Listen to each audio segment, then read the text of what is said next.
Welcome to class.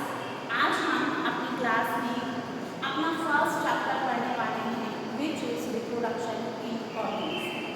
अक्सर बच्चे मेरे से ये क्वेश्चन पूछते हैं कि मैम हम एग्ज़ाम के लिए क्या तैयारी करें या हम किस चैप्टर कौन से ऐसे चैप्टर हैं जो हमारे एग्ज़ाम के लिए इम्पोर्टेंट है या किस चैप्टर से हम कितना ज़्यादा पढ़ें जो हमारे एग्ज़ाम में क्वेश्चन सही है। बेटा आई आपके सारे ही चैप्टर एक इम्पॉर्टेंट चैप्टर हैं मेरे अकॉर्डिंग, क्योंकि 100% आपका फंडामेंटल्स करेक्ट तभी हो पाएगा जब आपके सारे फंडामेंटल्स क्लियर हैं। तो ये जो चैप्टर आज हम पढ़ने वाले हैं, this is a basic chapter, important chapter, और हम ये भी कह सकते हैं ये आपका एक फंडामेंटल चैप्टर है।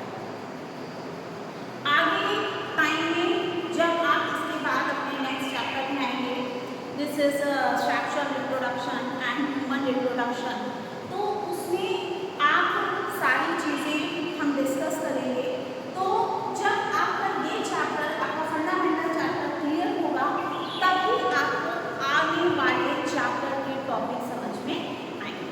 So let's start reproduction in organism.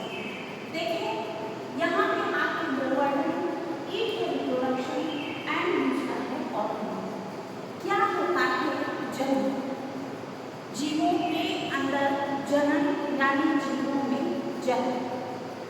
Reproduction एक बायोलॉजिकल प्रोसेस होता है, एक जैविक क्रिया होती है जिसमें कि जीव अपने ही समान संतान को उत्पन्न करने की क्षमता रखता है। That is called reproduction.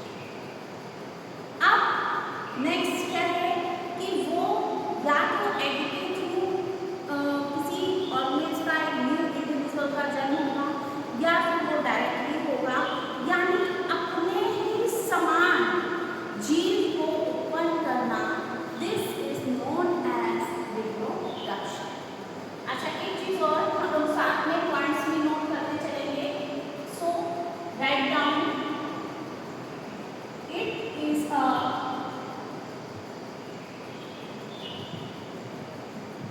Biological process in which an organism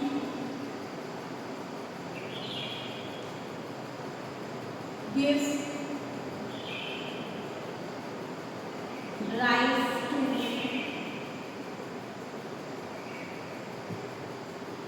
young one similar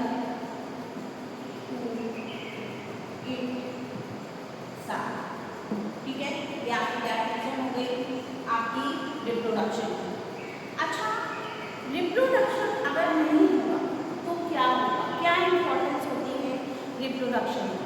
देखिए, अगर किसी भी जीव में रिप्रोडक्शन नहीं होगा तो वो ऑर्गेनिज्म क्या होगा, एक्सटेंड हो जाएगा, यानी कि खत्म हो जाएगा और उसकी जो वंश है वो आगे नहीं बढ़ पाएगा। तो इसलिए हमारा रिप्रोडक्शन एक बहुत ही इम्पोर्टेंट कैरेक्टरिस्टिक्स है इसका, लिविंग ऑर्गेनिज्म। हम ये भी कह सकते हैं it is essential for living organism. अब देखिए नेक्स्ट हम क्या करेंगे, हमने अपने चैप्टर में पढ़ा हुआ है, वर्ड स्टार्टिंग में दिया हुआ था, दैट इज लाइफ यानी जीवन अवधि। देखिए, हम सभी जानते हैं कि जब एक जीव, कोई भी ऑर्गेनिज्म है, अगर उसका जन्म हुआ है तो उसकी मृत्यु निश्चित है। बट यहाँ पे हम कहेंगे बर्थ टू डेथ, बट ये याद रखिएगा बर्थ टू नेचुरल डेथ, यानी इसके बीच का जो टाइम पीरियड है, this is called life span. यानी कि सबसे पहले क्या होता है, एक जीव जिसका जन्म होता है यानी बर्थ हुआ, उसके बाद वो क्या करेगा, ग्रो करेगा, ग्रो होने के बाद वो मैच्योर होगा और मैच्योर होने के बाद वो क्या होगा, रिप्रोड्यूस करेगा एंड देन डेथ। इतनी ही उसकी जीवन अवधि होती है। बट हम यहाँ पे एक चीज ध्यान रखने लायक है कि यहाँ पे हम एक्सीडेंटल डेथ की बात नहीं कर रहे हैं, हम यहाँ पे नेचुरल डेथ की बात कर रहे हैं।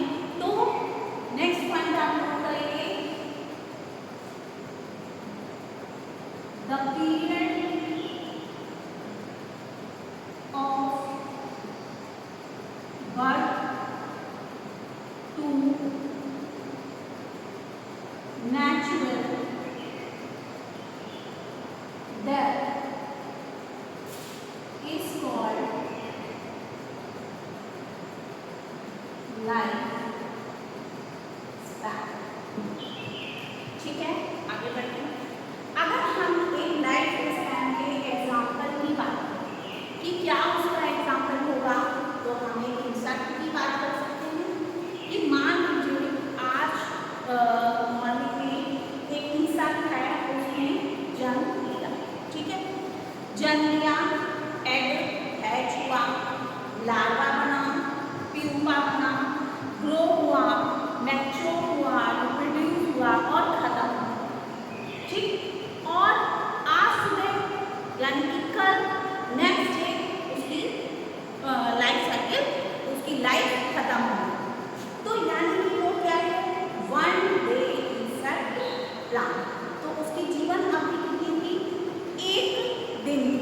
ठीक है, अब एक चीज और ध्यान रखने वाली होती है कि जो आपकी जीवन अवधि होती है उसमें आपका जो ऑर्गेनिज्म होता है, चाहे वो उसका शेप एंड साइज से कोई भी कोरिलेशन नहीं होता। यानी उसको शेप से मतलब नहीं, साइज से मतलब नहीं। हम ये एग्जाम्पल में आप तोता ले लो, कौवा ले लो, तो उनमें क्या होता है, हम देखते हैं सिमिलैरिटीज होती है, बट उसमें कोई भी जो है उसके जो लाइफ साइकिल होती है वो सेम नहीं होती, सॉरी लाइफ स्पैन सेम नहीं होती। इसी तरह अगर हम एक प्लांट की बात करें तो आप पीपल ट्री ले लीजिए, मैंगो ट्री ले लीजिए, कैसे दोनों दिखने में सिमिलर होते हैं, लेकिन क्या उनकी लाइफ स्पैन एक जैसी होती है, नहीं। क्यों, पीपल ट्री आपका 2500 वर्ष तक रहता है और मैंगो ट्री आपका 200 वर्ष तक रहता है। तो यानी सेम तो है, सिमिलैरिटीज तो है, बट वो कोरिलेट एक दूसरे से नहीं करते। ठीक है, चलिए आप देखिए रिप्रोडक्शन को हम ये कह सकते हैं कि इसकी इम्पोर्टेंस क्या है। तो एक ऑर्गेनिज्म के सर्वाइवल के लिए, उसकी मेंटेनेंस के लिए, उसकी कंटिन्यूटी के लिए आपकी जो रिप्रोडक्शन है वो मोस्ट इम्पॉर्टेंट रिप्रोडक्शन होती है। लिविंग ऑर्गेनिज्म का मोस्ट इम्पॉर्टेंट कैरेक्टरिस्टिक्स आपका रिप्रोडक्शन होता है। ठीक, अब रिप्रोडक्शन के बेसिक फीचर्स क्या है, what is the basic feature of reproduction, किस बेस पे रिप्रोडक्शन होता है। हमने अपने 11th में पढ़ा है, सेल साइकिल पढ़ी है, सेल डिवीजन पढ़ी है, मियोसिस पढ़ा है, माइटोसिस पढ़ा है। तो उसमें क्या होता है कि जो भी जेनेटिक मटेरियल होता है वो डॉटर सेल में ट्रांसफर होता है। लेकिन जेनेटिक मटेरियल क्या है, डीएनए। ठीक है, डीएनए। तो यानी कि क्या होगा, सबसे पहले डीएनए का रेप्लिकेशन यानी डुप्लीकेशन होगा। डुप्लीकेशन का मतलब क्या होता है, उसकी कॉपीज बनेगी। ठीक है, अब सबसे पहला अगर बेसिक फीचर्स में आप यहाँ देख लीजिए, सबसे पहला फीचर्स क्या होगा, डीएनए का replication.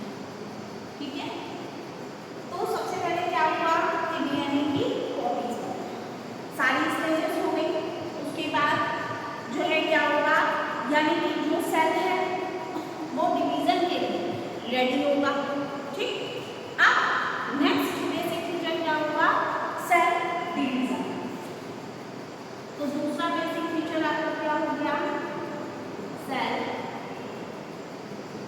Division.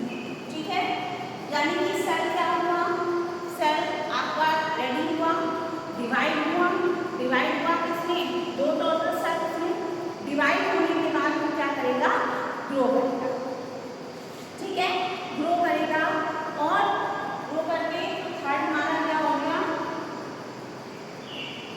Growth of cell.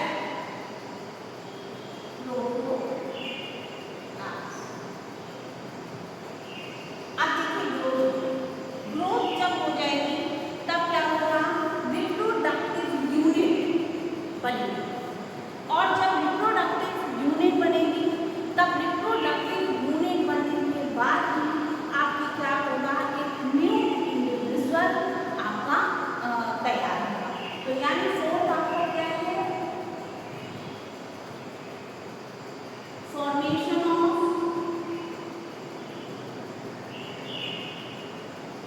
reproductive,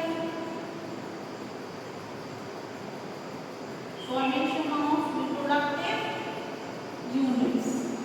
ठीक है, ये आपका बेसिक फीचर्स था कौन सा, 4।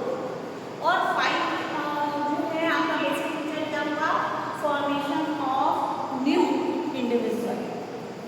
Write down,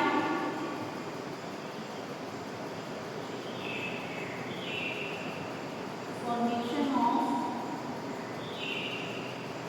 new individual. ठीक है, तो ये आपके कुछ बेसिक फीचर्स थे इसके रिप्रोडक्शन।